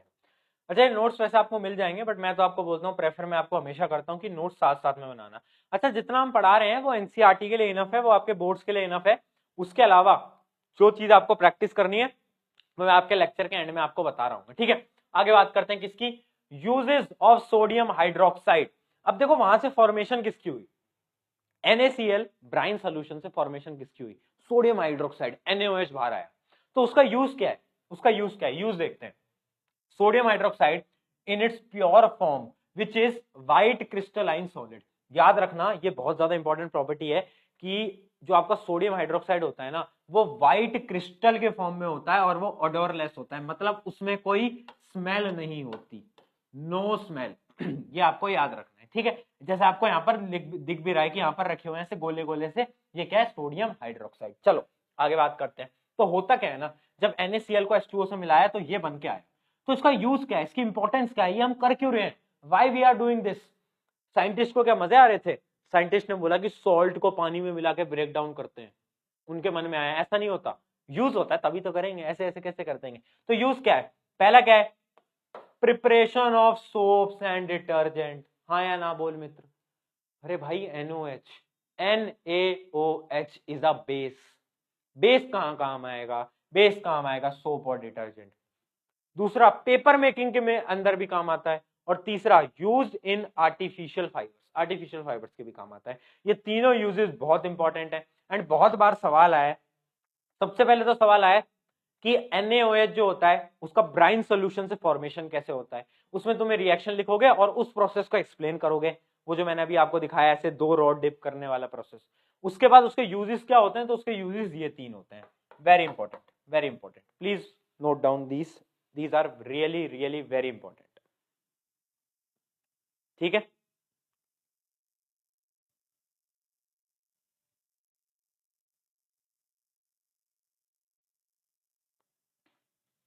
सही, सही, आगे बढ़े, चलो आगे चलते हैं। अगला क्या है, अगला क्या है हमारा, यूजेस ऑफ हाइड्रोजन। देखो अब सोडियम हाइड्रोक्साइड के साथ हाइड्रोजन भी बाहर आ रहा है, उसका क्या काम है, उसका काम क्या है, हाइड्रोजन गैस का क्या काम है, हाइड्रोजन तो वेरी इंपॉर्टेंट, हाइड्रोजन तो फ्यूल है, तो हाइड्रोजन कहां काम आता है, used as a fuel. Hydrogen gas is really very important. And आपको पता है आज से कुछ साल बाद ना हाइड्रोजन पे बहुत सारी चीजें चलने वाली हैं, हाइड्रोजन गैस का यूटिलाइजेशन देख रहे हैं जिससे कि हमारी गाड़ी वगैरह सब कुछ चल पाए। तो हाइड्रोजन इज द की। आगे आने वाली फ्यूचर में लोगों को ऐसा लगता है कि सोलर चलेगा, जो आपका सोलर टाइप का जो आजकल चलता है ना, कुछ गाड़ियां बन रही है जिसके अंदर सोलर पैनल ऊपर लग जाते हैं। बट टू बी ऑनेस्ट, जहां तक मुझे नॉलेज है, hydrogen is the key. Hydrogen fuel की तरह काम होने वाला है एंड बहुत ज्यादा, मतलब सारी चीजें हाइड्रोजन पे हो जाएंगी, पेट्रोल वेट्रोल सब चला जाएगा, ठीक है। चलो use as a fuel. Second क्या है, यूज इन अ क्या, क्या भाई, एक मिनट एक मिनट एक minute, just a minute students, एक फोन बजने लग गया, एक कॉल आई है, जस्ट अ मिनट, फोन को थोड़ा सा साइलेंट कर लेते हैं, एक मिनट। चलो हो गया साइलेंट, हाँ हाँ, कहां थे हम, use as a fuel and use as a क्या, मार्गरीन, ठीक है, मार्गरीन। तीसरा क्या है, अमोनिया फॉर फर्टिलाइजर। अब ये जो H है, ये जो हाइड्रोजन है, ये क्या है ना, अमोनिया बनाने के भी काम आता है। अमोनिया और अमोनिया किस में काम आता है, अमोनिया फर्टिलाइजर्स में काम आता है। तो अगर आपको 3 याद भी नहीं रहते, इसका मेजर यूज तो यही है, इसका मेजर यूज तो यही है। अगर आपको ये भी याद रहता है तो भी काम चल जाएगा, ठीक है। अब एक और चीज निकल रही थी, क्या, क्लोरीन। क्लोरीन का काम होती है, स्विमिंग करने जाते हो, आपके स्कूल में स्विमिंग पूल है, तो उनको क्लोरीन से साफ करा जाता है, आपको पता होगा। क्लोरीन डाला जाता है आपके वाटर के अंदर ताकि वो एकदम क्लीन हो जाए वाटर। उसके थोड़े हार्मफुल इफेक्ट भी होते हैं हमारी बॉडी पे, बट डाला जाता है ताकि आपका वाटर क्लीन हो पाए। तो यार यूज्ड इन वाटर ट्रीटमेंट सबसे पहले, उसके बाद स्विमिंग पूल्स के अंदर डाला जाता है। उसके अलावा क्या है, PVC, और हमारा क्या है, डिसइंफेक्टेंट्स, और क्या है हमारा CVC। अच्छा ये CVC क्या होता है, किसी को पता है, CFC, सॉरी CVC नहीं CFC, ये क्या होता है, क्लोरोफ्लोरोकार्बन। क्लोरोफ्लोरोकार्बन के भी काम आता है। और आगे क्या है, पेस्टिसाइड्स। तो जो क्लोरीन है ना एज अ गैस बहुत ज्यादा इंपॉर्टेंट है। क्लोरोफ्लोरोकार्बन किस किस को आता है, एक बार कमेंट में लिखना क्या चीज है, वैसे आपके सिलेबस के अंदर नहीं है, बट ऐसे आपसे पूछ रहा हूं कि CFC किस किस को पता है कि क्या क्या चीज है। तो होपफुली यहां तक सब कुछ क्लियर होता चल रहा होगा। अगर कोई भी डाउट है तो फटाफट से पूछ लो। आई होप कि यहाँ तक एकदम क्लियर चल रहा होगा। जो भी बच्चे फालतू की स्पैमिंग कर रहे हैं चैट के अंदर, उनसे बस मेरी एक विनती है, एक बार अपने घर वालों से, अपने माता पिता से पूछना कि वो आपकी एजुकेशन के लिए कितना पैसा लगा रहे हैं। उनसे एक बार पूछना कि वो कितनी मेहनत करते हैं। उनसे एक बार पूछना कि वो रात को कितनी लेट तक आते हैं घर पे, ज्यादा काम करते हैं, क्यों? ताकि आपकी पढ़ाई पूरी हो पाए, आपको इंटरनेट मिल पाए, आप इस इंटरनेट का यूज करके पढ़ाई की वीडियो देखो, ना कि स्पैमिंग करो, ना कि फालतू कमेंट लिखो। तो प्लीज यार, अभी समय, आई नो ये 10वीं कक्षा एक ऐसी कक्षा होती है जिसमें कि हमारे हार्मोन्स बहुत चार्ज अप होते हैं एंड हमें लग रहा होता है कि जो आता है हमें आता है, ये टीचर है मास्टर थोड़ी ना कुछ है, तो सब फालतू है। तुम्हारे टाइम पे मैं भी ये करता था, बट मेरे को कोई समझाने वाला नहीं था। कुछ सालों बाद सेल्फ रियलाइजेशन होगा, जब जिंदगी के उस मोड़ पे होगे, तब तुम्हें होगा कि यार काश उस टाइम पर कर लिया होता, काश उस टाइम पर कर लिया होता। तो अभी भी समय, मर्जी तुम्हारी है। चलो, है ना, आगे बढ़ते हैं। क्या भाई, uses of hydrochloric acid, HCl का यूज। वैसे देखो HCl के यूजेस क्या होते हैं, HCl का कुछ यूजेस बता रहा हूं मैं। HCl एक तो क्लीनिंग स्टील, सबसे ज्यादा इंपॉर्टेंट HCl का यूज है कि भाई स्टील को साफ करने के काम आता है। स्टील जो होता है ना, उससे ना अगर उसमें कुछ आ जाता है, जंग वगैरह टाइप का कुछ, तो वो हटता नहीं है, तो उसमें HCl डालेंगे तो वो क्लीन हो जाता है। उसके अलावा अमोनियम क्लोराइड बनाने के काम आता है, और मेडिसिन और कॉस्मेटिक के काम आता है। अब ये जो यूजेस ऑफ ब्लीच है, इसको भी हटा दो, क्योंकि अभी हम ब्लीचिंग पाउडर के बारे में बात करेंगे, उसके बाद हमें पढ़ लेंगे। बट HCl के जो यूजेस हैं वो तो तुम्हें याद रहने चाहिए, cleaning steel, ammonium chloride, medicine और कॉस्मेटिक। चलो देखो, मैं आपको बताऊं, यूजेस का एक क्वेश्चन आ सकता है, बट बहुत छोटा आएगा, 1 या 2 नंबर का आएगा, ज्यादा नंबर का नहीं आएगा, ठीक है। चलो आगे बढ़ते हैं। आगे क्या है, ब्लीचिंग पाउडर। अब आ रहा है one of the most important topic of this chapter, bleaching powder क्या होता है। ब्लीचिंग पाउडर सबने देखा है, देखा है क्या? ब्लीचिंग पाउडर ऐसे पैकेट में आता है, ब्लीचिंग पाउडर करके, देखा है क्या किसी ने? ब्लीचिंग पाउडर करके आता है ना, डिसइंफिकेंट लिखा आता है ऊपर, आपने शायद देखा होगा आपके घरों में, आपकी मम्मी को पता होगा शायद। ठीक है, आगे बात करते हैं ब्लीचिंग पाउडर होता क्या है। तो ब्लीचिंग पाउडर का जो फॉर्मूला होता है ना, वो देख के डरना नहीं है किसी को भी, है ना, क्योंकि बहुत बच्चे डर जाते हैं देखकर। बहुत सिंपल फॉर्मूला है, calcium oxychloride, CaOCl2, calcium oxychloride. देखो, कैल्शियम क्लोराइड हमें पता है CaCl2, बट बीच में एक ऑक्सीजन आ जाता है, तो नाम क्या हो जाता है, कैल्शियम ऑक्सीक्लोराइड। तो आपको ये वाला फॉर्मूला याद रखना है। अच्छा, अगर क्वेश्चन आ जाए कि भाई फॉर्म कैसे होता है, फॉर्म कैसे होता है, एक चीज बता, ये जो है ना ब्लीचिंग पाउडर, ये बनता कैसे? तो आपको क्या बताना है, देख, कैल्शियम हाइड्रोक्साइड लो, CaOH2 लो, और क्लोरीन गैस करो, क्लोरीन गैस पास करो, क्लोरीन गैस पास करो। जैसे उसमें से क्लोरीन गैस पास होगी तो क्या होगा, CaOCl2 बनेगा और H2O बाहर आ जाएगा। H2O क्या होगा, H2O बाहर आ जाएगा। ठीक है, ये आपको समझ आया। अगर आपको ये समझ नहीं आता तो एक शॉर्ट एग्जांपल में समझना, ये क्या है, बेस, ये क्या है, बेस, और Cl2 क्या होता है, एसिडिक इन नेचर।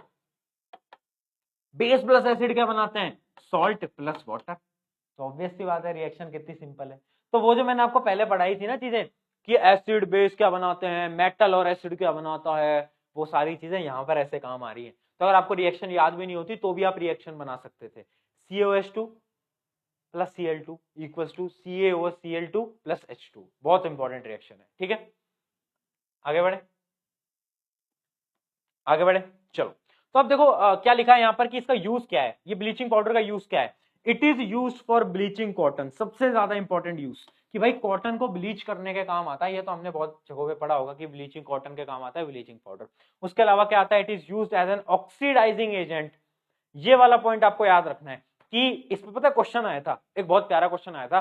क्वेश्चन ये था कि मतलब आपको डायरेक्टली गिवन नहीं था कि ब्लीचिंग पाउडर, आपको गिवन था a substance that is used as a oxidizing agent in a chemical industry। और उसमें लिखना था कि ये सब्सटेंस कौन सा है। तो अगर आपको नहीं पता होता कि bleaching powder is oxidising agent in a chemical industry, आप नहीं कर पाते। तो इस टाइप का क्वेश्चन आता है कि कौन सा सब्सटेंस है जो कि ऑक्सीडाइजिंग एजेंट की तरह यूज करता है, और उसका फॉर्मूला लिखो। तो क्या होता है, ब्लीचिंग पाउडर CaOCl2। कैसे फॉर्म होता है, कैल्शियम हाइड्रोक्साइड, Cl2 निकलता है और ये दो चीजें बनती हैं। ठीक है, क्लियर है, क्लियर है। और लास्ट इसका पॉइंट है, it can be used as a disinfection of the water, but इसका कोई काम नहीं है, ये ज्यादा आपके काम नहीं आएगा। क्यों? क्योंकि यार ये इसलिए काम कर रहा है ऐसा क्योंकि इसके अंदर क्लोरीन का प्रेजेंस है। जिस भी ऑब्जेक्ट के अंदर, ऑब्जेक्ट नहीं सॉरी, मेटल के अंदर या फिर जिस भी कंपाउंड के अंदर क्लोरीन होगा तो वो पानी साफ करने के काम तो आएगा ही आएगा। क्लियर है? कोई डाउट, कोई समस्या ब्लीचिंग पाउडर में? चलो अब बात करेंगे बेकिंग सोडा और washing soda. Washing powder Nirma, washing powder Nirma, वो वाला नहीं, दूसरा। अब ना दो चीजें लिखता हूं, है ना, और मेरे को आप बताना। Na2CO3 NaHCO3, ठीक है? ठीक है, सोडियम बाइकार्बोनेट और सोडियम हाइड्रोजन कार्बोनेट, ये दो चीजें। इनमें से एक जो है ना वो तो है वॉशिंग सोडा, है ना। अब आप बताओ कि इन दोनों में से कौन सा वॉशिंग सोडा होगा? बताओ बताओ, सोचो। अच्छा, जिन जिनको आता है वो तो लिख ही देंगे चैट के अंदर, बट ऐसा ना करो। एक मिनट जरा, मैं चैट को एक बार, एक मिनट जरा, मैं चैट को थोड़ा सा बड़ा कर लेता हूं, मेरे को इतनी दूर से दिख नहीं रहा है। एक मिनट रुकना, एक मिनट रुकना।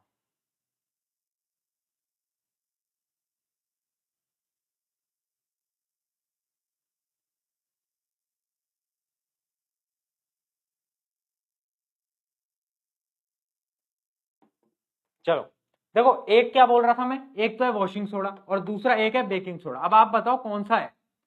एक है बेकिंग सोडा। और ये चीज ना बहुत बच्चे कंफ्यूज होते हैं इसके अंदर। देखो मेरे मित्र, आपको एक ट्रिक बताता हूं, एक ट्रिक बताता हूं। NaHCO3 के अंदर हाइड्रोजन आ रहा है, हाइड्रोजन हाइड्रोजन हाइड्रोजन। एक चीज बताओ, ये हाइड्रोजन है, हाइड्रोजन से आपको क्या क्लिक होता है? हाइड्रोजन से भैया मुझे क्लिक होता है वाटर, H2O। H2O का मतलब है पानी, पानी, पानी। वॉशिंग के अंदर पानी का काम होता है, वॉशिंग के अंदर पानी का काम होता है। तो याद रखना भाई, जो H है ना वो वॉशिंग में मैच नहीं होगा कभी भी। उल्टी रिवर्स साइकोलॉजी से हमें गेम चलाना है। यहाँ पर याद करने का छोटा सा तरीका बता रहा हूं, वैसे मैं आपको मैच करूंगा तो ये होता है, ये होता है, बट मैं आपको एक ट्रिक बता रहा हूं। अगर आप कंफ्यूज हो कभी भी तो याद रखना, NaHCO3 हाइड्रोजन, हाइड्रोजन का काम होता है H2O में। H2O है वाटर। वाटर कहां यूज होता है? वाटर यूज होता है वॉशिंग वाले में। तो ऑब्वियस सी बात है कि भाई ये वाटर में तो जाएगा नहीं, कहां जाएगा? बेकिंग में, क्योंकि वाटर के पास तो ऑब्वियस सी बात है वॉशिंग है, वहां तो वॉशिंग ऑलरेडी है, तो उसे वाटर की क्या नीड? वाटर कहां जाएगा? बेकिंग में। एक ट्रिक है याद करने की अगर कंफ्यूज होते हो। दूसरा क्या बचता है? दूसरा अपना ये बचता है, तो ये कहां जाएगा? ये ऑब्वियस सी बात है, ये अपना वॉशिंग में जाएगा। क्यों? क्योंकि इसके अंदर कोई हाइड्रोजन ही नहीं है, नो हाइड्रोजन, नो हाइड्रोजन। तो एक ट्रिक बताइए मैंने आपको याद करनी है, बाकी आपके छोटे छोटे मेथड होंगे वो आप अपने अकॉर्डिंग कर सकते हो, बट कंफ्यूज नहीं होना। Na2CO3 is a washing, NaCO3 is a baking. इस बात को आपको याद रखना है, वेरी इंपॉर्टेंट। चलो, तो अब पहला क्वेश्चन आता है कि जो बेकिंग सोडा होता है ना NaCO3, वो फॉर्म कैसे होता है? How does it form? And very important reaction, तो समझेंगे। सबसे पहले हम क्या करेंगे? सॉल्ट लेंगे, उसको पानी में मिलाएंगे, मतलब ब्राइन सोल्यूशन। याद आया? Brine solution, brine solution NaCl+H2O, brine solution. तो हमने क्या लिया? ब्राइन सोल्यूशन लिया। ब्राइन सोल्यूशन में से हमने क्या करा? अमोनिया को पास कराया NH3 और CO2 को पास कराया। याद रखना, ब्राइन सोल्यूशन में अमोनिया पास करानी है और CO2 पास करानी है, तो हमारा क्या बनेगा? NH4Cl plus NaHCO3। तो ये क्या बन के आ गया? ये हमारा बन के आ गया बेकिंग सोडा। ठीक है, घरों में बहुत जगह यूज होता होगा बेकिंग सोडा, जब आपको पकोड़े वकोड़े कुछ बनाने होते होंगे उस समय यूज होता है ना। I am not sure, but हाँ यूज होता तो है, मेरे घर में भी है ना, बट हाँ कहाँ यूज होता है उसका मेरे को इतना आइडिया नहीं है, बट हाँ होता है। चलो, तो NaCl आप ये समझ गए कि कैसे फॉर्म होता है। ये रिएक्शन याद होनी चाहिए मित्रों, ऐसा नहीं है कि भैया ये सब याद करना है। हाँ याद करना है, और बहुत सिंपल तरीका है। ब्राइन सोल्यूशन, अमोनिया, CO2 मिलाया, क्या बन के आया? हाथ में आ गया बेकिंग सोडा। दूसरा क्या आ गया? NH4Cl। Very simple, very easy. अब एक चीज बता दो, अगला क्या है? अगर मैं मेरे बेकिंग सोडा को हीट करूं, गरम करूं, गरम करूं, गरम करूं, तो क्या होगा? तो क्या होगा? अगर मैं इसको हीट करूंगा तो ये जो है ना, ये बना देगा वॉशिंग सोडा, Na2CO3 प्लस क्या बनाएगा? ये बनाएगा H2O प्लस CO2। याद रखना, याद रखना, very important. This two reactions are very important, and ये दो रिएक्शन तो हम मिस कर ही नहीं सकते। ये ऐसी रिएक्शन है जो हम नहीं छोड़ सकते। कौन सी? NaHCO3 को अगर मैं निकालूंगा तो क्या बनेगा? Na2CO3 plus H2O plus CO2। Very important, ठीक है, नोट हो गया? नोट हो गया, याद रखना है। ये क्या है हमारा? Baking soda. कैसे फॉर्म हुआ? और अगर बेकिंग सोडा को हीट करूंगा तो वॉशिंग सोडा ऑटोमेटिकली आ जाएगा। इस प्रोसीजर को याद करना। अगर आप ढंग से आज की बातें सुन रहे हो, आपको आज के लेक्चर के बाद याद करने की जरूरत ही नहीं पड़ेगी चीजें, ये मेरी गारंटी है, ठीक है। चलो आगे चलते हैं। अच्छा, एक बार जोश मीटर लिख दो। जोश कैसा है भैया? जोश खत्म हो गया क्या? Tata bye bye goodbye हो गया? Tata bye bye goodbye हो गया? जोश बच रहा है? अभी तो बच रहा है भैया, अभी तो 100 लिख रहे हैं बच्चे, अभी तो जोश बच रहा है। कितना जोश है लिखो एक बार चैट सेक्शन के अंदर। सभी लिखेंगे? सभी लिखेंगे? बढ़िया बढ़िया बढ़िया, अभी तो जोश है। चलो आगे चलते हैं, आगे चलते हैं मित्रों। आगे क्या है? आगे हमारा वॉशिंग बेकिंग सोडा। अब देखो जो बेकिंग सोडा है ना, वो कैसे बना? अच्छा, बेकिंग सोडा तो हमने पढ़ लिया कैसे बना, है ना। और बेकिंग सोडा से क्या बनता है हमारा? Washing soda. ये भी हमने पढ़ लिया हीट करने से। अब यूजेस पढ़ लेते हैं। बेकिंग सोडा के यूज क्या है? तो used as an antacid to treat acidity. आपने देखा होगा, पता नहीं आपके घर में करते हैं नहीं करते, मेरे घर में करते थे जब मैं छोटा होता था। मुझे इसलिए याद है, जब आपके हाथ पे कभी वो मधुमक्खी या कुछ ऐसा काटा है जिसके अंदर एसिड होता है, तो आपके हाथ पे ये बेकिंग सोडा लगाते थे। क्यों? क्योंकि ये बेकिंग सोडा जो होता है ना, वो बेस होता है और वो एसिडिटी को कम कर देता है। और बोलते भी है बेकिंग सोडा जो होता है वो इनो वगैरह के अंदर भी होता है, तो इनो खाते हैं तो एसिडिटी, पेट की जो एसिडिटी होती है, स्टमक एसिडिटी, वो कम हो जाती है। तो क्या होता है, इसके अंदर बेसिक नेचर है। तो याद रखना इसका जो नेचर है वो बेसिक है। भैया कहाँ काम आएगा ये? कहाँ काम आएगा? क्यों बता रहे हो हमें बेसिक है? हम क्या करेंगे जान के? अरे सुन मेरी बात, क्वेश्चन इस पे भी आया हुआ है। डायरेक्टली नाम नहीं दिया था बेकिंग सोडा, बोला था अब बेसिक मतलब क्या दिया था? एंट एसिड, बेसिकली दिया था antacid use to treat acidity in a stomach. Antacid used to treat acidity in stomach is heated. उसको जब हीट करा गया, then what will be the product? Product क्या होगा? तो अब अगर आपको यही नहीं पता होता कि एंटासिड कौन सा होता है, तो आप कैसे बताते हीट करने पे क्या होता? अब आपको पता है कि एंटासिड जो है वो ये होता है। हीट करोगे, लिख देना। क्या लिखोगे? अरे भाई वॉशिंग सोडा बन के आ जाता है, क्या दिक्कत है? Na2CO3, बाकी H2O, Cl2 वो सब आप लिख लेना, ठीक है। आगे बढ़ते हैं। Use to make baking powder which is used preparation of cakes and breads. आपने देखे होंगे बेकिंग पाउडर डाल के केक बनाते हैं, वो तो मैंने भी बना रखा है तो मुझे आइडिया है, ठीक है। बहुत सारे लोगों को पता होगा, नहीं बनाया तो बनाओ यार, केक वगैरह तो बनाना स्टार्ट करो घर में, ऐसे कैसे काम चलेगा, ठीक है। और मुझे भी बुलाओ अपनी बर्थडे पार्टी में। चलो वॉशिंग सोडा, हम लेक्चर के अंत के बहुत नजदीक आ चुके हैं मित्रों, अब हम बहुत नजदीक हैं, तो थोड़ी सी कुर्सी की पेटी बांध के रखें, हम बहुत नजदीक आ चुके हैं। अब हम पढ़ने जा रहे हैं क्या? Washing soda. अब देखो वॉशिंग सोडा का जो बेसिक फॉर्मूला होता है ना, अगर मैं बोलूं तो वो Na2CO3 नहीं होता, वो होता है Na2CO3.10H2O। अब बच्चे बोलेंगे भैया ये क्या है, ये क्या नया आप लिया है .H2O? देख इसका मतलब है कि इसके साथ 10 मॉलिक्यूल ऑफ H2O एडिड है, ठीक है, ठीक है, 10 मॉलिक्यूल्स एडिड है। तो जब भी मैं सोडियम बाइकार्बोनेट के अंदर 10 H2O को ऐड करूंगा तो क्या बन जाएगा? वो बन जाएगा मेरा वॉशिंग सोडा। तो अगर आपको कोई बोले कि Na2CO3 क्या ये वॉशिंग सोडा है, तो ये वॉशिंग सोडा नहीं है। एग्जैक्ट वॉशिंग सोडा होगा Na2CO3.10H2। इस बात को आपको याद रखना है, ये बहुत ज्यादा इंपॉर्टेंट पॉइंट है और बच्चे इसको मिस कर जाते हैं। बच्चों को लगता है Na2CO3 is washing soda, but नहीं, .10H2 आएगा मित्रों, इस बात को हमें याद रखना है। आगे यूजेस पढ़ लेते हैं। Use in a glass, soap and paper industry, employed in the क्या है? employed in the manufacture of the sodium compound such as the borax। अच्छा देखो एक कंपाउंड होता है बोरेक्स, अच्छा ये भी आपका H2 डालता हूं। होमवर्क नंबर 2, किस किस को पता है बोरेक्स क्या होता है? ये जितने भी मैं होमवर्क दे रहा हूं ना, वो आपके कोर्स से उतने रिलेटेड नहीं है, ये एक्स्ट्रा नॉलेज के लिए होमवर्क दे रहा हूं, ठीक है। जिनको आता है वो आता है। तो बोरेक्स कंपाउंड क्या होता है, उसका फॉर्मूला आपको कमेंट में लिखना है अगर लिख पाते हो, वरना अपने घर के नोटबुक में जरूर एक बार कंपाउंड सर्च कर लेना यूट्यूब के ऊपर या गूगल के ऊपर, बोरेक्स क्या होता है। तो आपको पता होना चाहिए कि ये जो होता है ना हमारा, ये यूज होता है in the formation of borax. ठीक है, बहुत अच्छा कंपाउंड होता है बोरेक्स, देखना।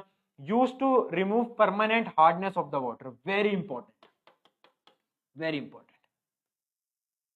जो आपका पानी होता है ना, उसकी हार्डनेस को रिमूव करने के लिए, परमानेंट हार्डनेस जो उसके अंदर, भैया वो हार्डनेस क्या होता है, पानी तो हार्ड ही नहीं होता मूर्ख, वो वाला हार्डनेस नहीं। पानी की एक अलग हार्डनेस होती है, उसके अंदर जो सॉल्यूबल्स होते हैं, जैसे कि हमारे नाइट्रोजन ऑक्साइड्स होते हैं, सल्फर ऑक्साइड्स होते हैं, उनको हम बोलते हैं उसकी परमानेंट हार्डनेस। और उसको रिमूव करने के लिए सबसे इंपॉर्टेंट होता है हमारा वॉशिंग सोडा। तो आपको वो जो बोलते हैं ना कि डिटर्जेंट से कपड़ों के दाग हट जाते हैं, ऑयल हट जाता है, वो कैसे हटता है, वो ऐसे ही हटता है। ये वॉशिंग सोडा, ये जब जाता है तो वो जो दाग होते हैं, वो जो मटेरियल होता है, उसको अपने साथ खींचकर पानी में मिलाकर बहा देता है। तो this is the work of washing soda. ये लास्ट पॉइंट बहुत इंपॉर्टेंट है, used to remove permanent hardness of the water. इसमें भी क्वेश्चन आ सकता है कि कौन सा ऐसा मटेरियल है, कौन सा ऐसा कंपाउंड है जो कि परमानेंट हार्डनेस रिमूव करने के काम आता है। तो आपको पता होना चाहिए उस कंपाउंड का नाम है क्या भाई, हमारा प्यारा प्यारा मित्र, हमारा दोस्त, वॉशिंग सोडा। Very simple. चलो ठीक है, आगे बढ़े, आगे बढ़े क्या, क्लियर है यहां तक? चलो बहुत सही, बहुत सही, बहुत सही, बहुत सही। आई होप कि सबने नोट कर लिया होगा। एंड इसी के साथ हम आगे बढ़ते हैं। अगली स्लाइड क्या है, प्लास्टर ऑफ पेरिस। ये हमारा आखिरी टॉपिक बचा है, प्लास्टर ऑफ पेरिस। तो प्लास्टर ऑफ पेरिस को पढ़ लेते हैं, और उससे पहले बस एक घूंट में पानी पी लूं ताकि मैं आपको और अच्छे से पढ़ा पाऊं, है ना। Just give me 1 minute.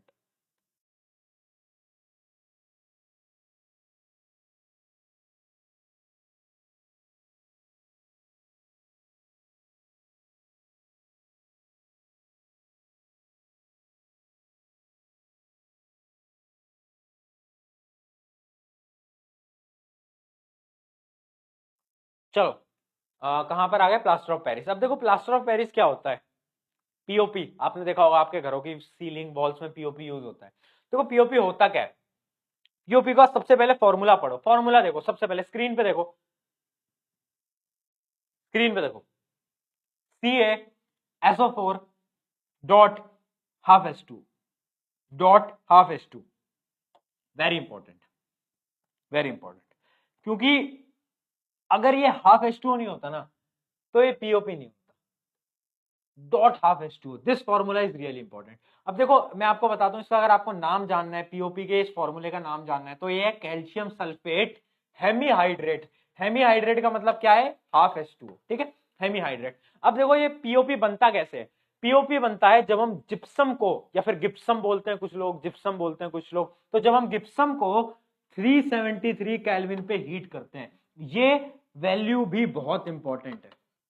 Question आता है हाउ पीओपी इज फॉर्म्ड, तो आपको पता होना चाहिए गिप्सम हम उठाते हैं, गिप्सम को हम उठाते हैं और उसको हम हीट करते हैं 373 डिग्री केल्विन पे। जब क्या होता है, जब उसको हीट करते हैं तो उसके वाटर मॉलिक्यूल्स कुछ निकलते हैं, एंड जो बच जाता है वो बचता है पीओपी, और उसका फाइनल फॉर्मूला बचता है COSO4 dot half H2। Very important, very important, ठीक है, ठीक है।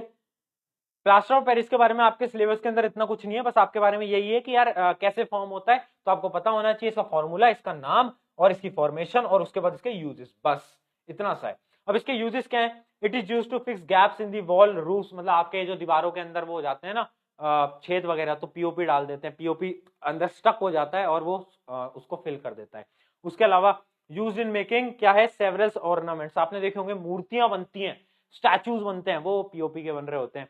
उसके अलावा क्या है, use in designing products for the fire protection system, तो फायर प्रोटेक्शन सिस्टम के भी प्रोडक्ट्स को डिजाइन करने के काम आता है, ठीक है।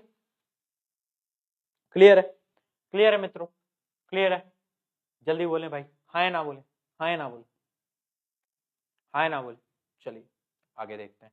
अब आज का आखिरी टॉपिक, वाटर ऑफ क्रिस्टलाइजेशन। कुछ नहीं है, कुछ नहीं है, ये इतनी ऐसी चीज है ना जो कि बच्चों को आज तक समझ नहीं है। भैया what is water of crystallisation, स्कूलों में पढ़ाया नहीं जाता, और कभी कभार क्वेश्चन आ जाता है वाटर ऑफ क्रिस्टलाइजेशन, और लोगों को पता नहीं क्या होता है। तो बहुत सिंपल सी भाषा में समझाऊं, डेफिनेशन टर्म्स में नहीं समझाऊंगा, आसान टर्म्स में समझाऊंगा। देख बहुत सिंपल है, वाटर ऑफ क्रिस्टलाइजेशन का मतलब है, जैसे अभी हमने पीओपी पढ़ा, अच्छा ये पेन तो आपको दिख ही नहीं रहा होगा, एक मिनट, जैसे हमने पीओपी पढ़ा,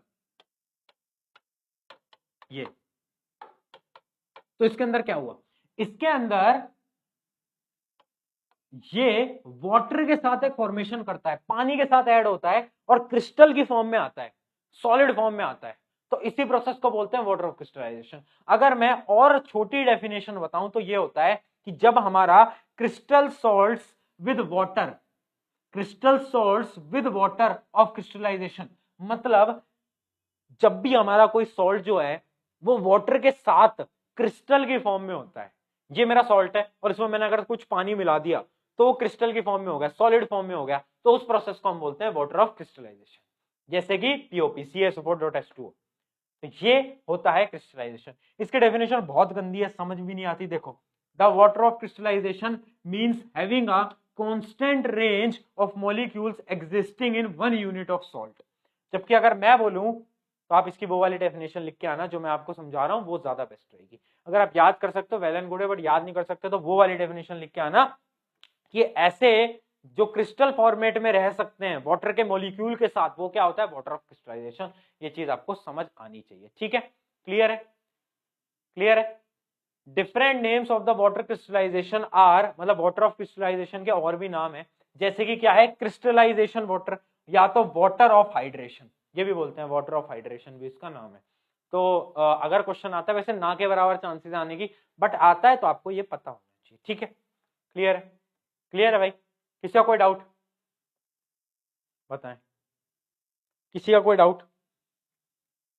जल्दी बोलें भाई, किसी का कोई भी समस्या, किसी का कोई भी डाउट, बोलो बोलो बोलो बोलो बोलो। बढ़िया। तो इसी के साथ बड़ा ही सुख में मैं आपको कहना चाहता हूं, खत्म, tata bye bye goodbye. इसी के साथ ये चैप्टर हुआ समाप्त। अब क्या चैप्टर पूरी तरीके से समाप्त है? नहीं नहीं नहीं नहीं, मेरी बात सुन, मेरी बात सुन दो, मेरी बात सुन। देखो, सबसे पहले तो आपको इसके बाद एनसीईआरटी पढ़ने की जरूरत नहीं आने वाली, अगर आपने ये सारी चीजें नोट करी हैं। आपको एनसीईआरटी से एक दो चीजें पढ़नी है। सबसे पहली चीज, आपके एनसीईआरटी के अंदर जो एक्सरसाइज होती है, मतलब वो वाली एक्सरसाइज नहीं, जो एक्टिविटी वाली होती है, एक्टिविटी जो होती है, बीच बीच में एक्टिविटीज होती है ना, एक्टिविटी, वो एक्टिविटी वैसे मैंने यहां पर कवर करा दी है, बट सारी एक्टिविटीज कवर नहीं हुई है, एक दो मिसिंग है, तो वो एक्टिविटीज आपको ऊपर ऊपर से देख लेनी है, जितनी भी एक्टिविटीज आपकी एनसीईआरटी के अंदर है, ठीक है? आपको वो देख लेनी है। अगर आप चाहते हो कि एक्टिविटीज के ऊपर मैं एक सेशन लूं तो आप मुझे कमेंट में जरूर बताना, ठीक है? पहले बट एक बार आप देखना, अगर आपको समझ आता है वेल एंड गुड। अगर आप चाहते हो कि मैं ही एक सेशन ले लूं सारी एक्टिविटीज पे, जैसे पिछले चैप्टर में करा था, तो आप मुझे बता देना। दूसरा काम क्या करना है? दूसरा काम आपको सबसे पहले हमारी क्या करना है, प्रैक्टिस बुकलेट उठानी है। प्रैक्टिस बुकलेट के नीचे लिंक है, प्रैक्टिस बुक उठानी है जो कि फ्री ऑफ कॉस्ट है, और उसमें एमसीक्यू करने हैं, असर्शन रीजनिंग करनी है, और उसके बाद केस बेस्ड क्वेश्चन कर लेंगे, ठीक है? जैसे ही ये सब हो जाता है तो उसके बाद आपको पीवाईक्यू की एक हमारी बुकलेट है, उससे पीवाईक्यू कर लेने।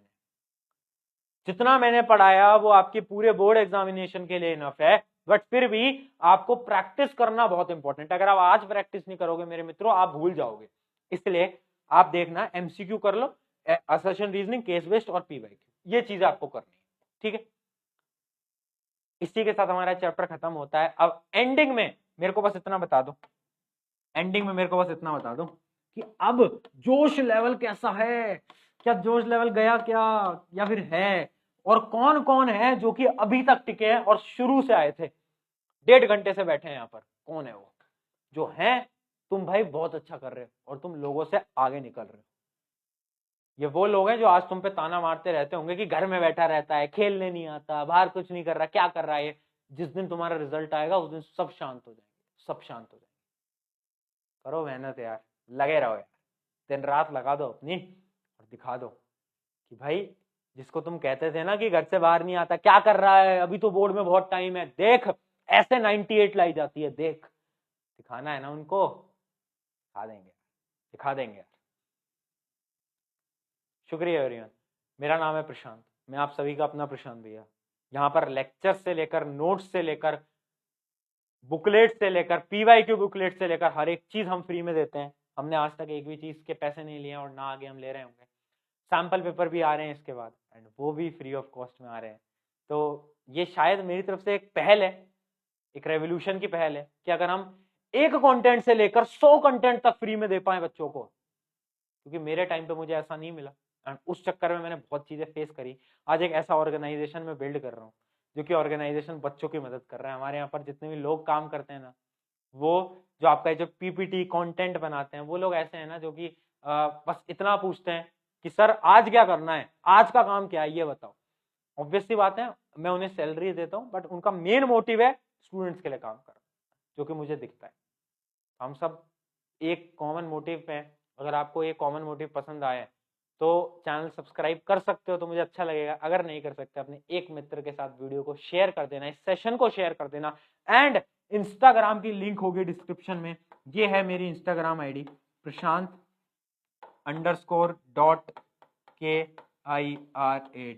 ये इंस्टाग्राम है और इस पे आपको क्या करना है, आ जाना है, फॉलो कर लेना है। और अगर आपको ये आज का सेशन या फिर पुराने सेशन अच्छे लगे हैं तो एक स्टोरी डाल देना कि भैया मजा आ गया, या फिर जो भी आपकी इच्छा आपको लिखने की। क्योंकि जब मैं ऐसे चीजें देखता हूँ कि स्टोरीज में टैग करा हुआ है एंड यार लोगों को मजा आ रहा है, तो हमें और मोटिवेशन मिलती है फ्री कंटेंट लाने के लिए। तो यही था। शुक्रिया एवरीवन। चलो अगले लेक्चर में मिलते हैं। एंड अगला लेक्चर आपका केमिस्ट्री का तीसरा लेक्चर आएगा। इससे पहले एक हो चुका है, फिजिक्स भी पूरी हो चुकी है, साइंस की एक पूरी प्लेलिस्ट है। आप जाओगे तो आपको साइंस के सारे लेक्चर मिल रहे होंगे। Take care, bye bye.